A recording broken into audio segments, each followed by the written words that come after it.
Good morning everybody. তো সকাল সকাল আমি ছাদে যাওয়াতে হঠাৎ করে কাঞ্চনজঙ্ঘাকে দেখতে পাই আমার ছাদ থেকে। এটা এত যে ভালো লাগার জিনিস না। আর আমাদের পাশেই এক আন্টি থাকে, সে বলল ওই যে কর্নার একটুখানি পেছন দিকে রাইট সাইডে যেই ছোট্ট চূড়াটা দেখতে পাওয়া যায় সেটা নাকি কৈলাস। সেটা শুনেও খুব ভালো লাগলো, কি আরে বাহ, কি আমরা লাকি শিলিগুড়িতে যারা থাকি কাঞ্চনজঙ্ঘা আর কৈলাস দুটোই একসাথে দেখতে পাচ্ছি। কিন্তু কাঞ্চনজঙ্ঘার এই বরফের ওই একটুখানি যে পাহাড়টা দেখতে পাই সকালে না, ওটার জন্য রোজ 7টার সময় একবার ছাদে যাই কি দেখি, নিজের ফুলগুলোকেও একটু দেখতে ইচ্ছা করে। এগুলো আমি লাগিয়েছি, অনেক হয়েছে, প্রচুর হয়েছে। তো যতই ফুল দেখি কিন্তু ওই পাহাড়টা কী জানি কেন মনটা খুব টানে। তো দেখুন আপনারাও, আমি একটুখানি জুম করে দেখানোর চেষ্টা করছি আর কি, কতটা ক্লিয়ার আসছে বুঝতে পারছি না।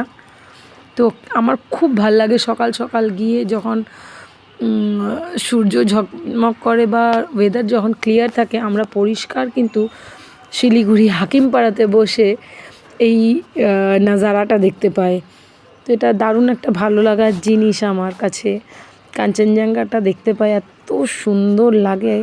আর সেদিনকে আকাশও খুব খুব ক্লিয়ার ছিল, স্কাই এত ক্লিয়ার ছিল বলেই আর ওয়েদার খুব ভালো ছিল বলেই আমরা ক্লিয়ারলি সব দেখতে পাওয়া যাচ্ছিল।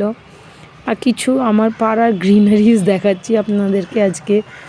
সামনের এই গাছটা, আর এই আমার বেডরুম থেকেও এই বাগানটা দেখা যায়। আমাদের ঠিক বাড়ি ফ্ল্যাটের উল্টো দিকেই একটা একজনাকার বাগান আছে, যাদের মনসা মন্দির আছে। ওই যে রেড কালারের দেখতে পাচ্ছেন, ইয়েলো কালারের বাউন্ডারি, ওটা মনসা মন্দির। আর আমাদের বিল্ডিংয়ে আছে মা কালীর মন্দির। তো এই দুটো মন্দির অপোজিটে। আর ওটা হচ্ছে আমার কাকিমায়ের বাড়ি। কাকিমা খুব ভালোবাসে, এখন কাকিমা এখানে নেই, গেছে চেক আপে। যাই হোক, তো এবার আমি আপনাদেরকে কাঞ্চনজঙ্ঘা দেখিয়ে একটু ভাবছি আজকে সন্ধেবেলা খুব প্রিয় একটা জায়গায় যাওয়ার, ওখানেও নিয়ে যাব আপনাদেরকে। এই যে চলে এসেছি নেতাজি কেবিনে। এটা না কেন কে জানে, ছোট্টবেলায় না প্রথমবার বড় মামা আমাদেরকে নিয়ে এসেছিলো প্রথমবার, কি তোদেরকে একটা দারুণ জায়গায় নিয়ে যাব, সেটা হচ্ছে নেতাজি কেবিন। তখন অনেক ছোট আমরা, 2005 কি 2004-এ এসেছিলাম ফার্স্ট টাইম। আর এখন তো প্রায় আসা হয় মোমোর পাপার সাথে। তো এখানকার টোস্ট দুর্দান্ত, আর তার সাথে এত বাটার দিয়ে দেয়, ও গড, সেই আনন্দ সেই। আর এই নেতাজি কেবিনে আসার আরেকটা হচ্ছে, ওখানে একটা মাঝখানে ওপেন জানলা আছে, যেটাতে বসতে খুব ভালোবাসি। দেখুন কীরকম বাটার লাগিয়ে আমি খাচ্ছি। আর এই ডিম সেদ্ধ আমি যখন ভয়েস দিচ্ছি না, এখনই দেখে লোভ লাগছে, দুবার ঢোকই গিলে ফেললাম। এত টেস্টি হয় জানি না কেন, ওখানকার ভাইবস খুব ভালো লাগে। ওখানে বসে এই টোস্ট খাওয়া, নানা রকমের আলোচনা করা। আমরা তিনজনাই যাই সব সময়, গিয়ে পরে খাওয়া। আর আমার বাপির এটা খুব ফেভারিট জায়গা। বাপি যতবার শিলিগুড়ি আসে মার্কেটে তো আসবেই, প্লাস এই নেতাজি কেবিনে ডেফিনেটলি আসবে বাপি।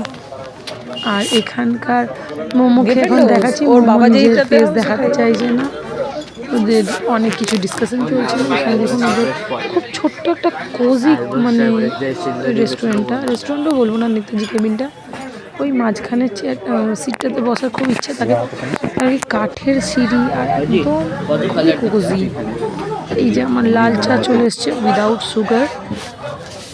চলুন এবার আজকের মতো নেতাজি কেবিনে খাওয়া দাওয়া হয়ে গেছে, আমরা নামছি, আপনাদেরকে সিঁড়িটা দেখাচ্ছি, খুবই পাতলা, কিন্তু তাহলেও এখানে ভিড়টা তো আপনারা দেখলেনই। এবার গুড নাইট বলার সময় হয়ে চলে এসছে, তাই চলুন, আপনারা সবাই খুব ভালো থাকবেন, টাটা বাই।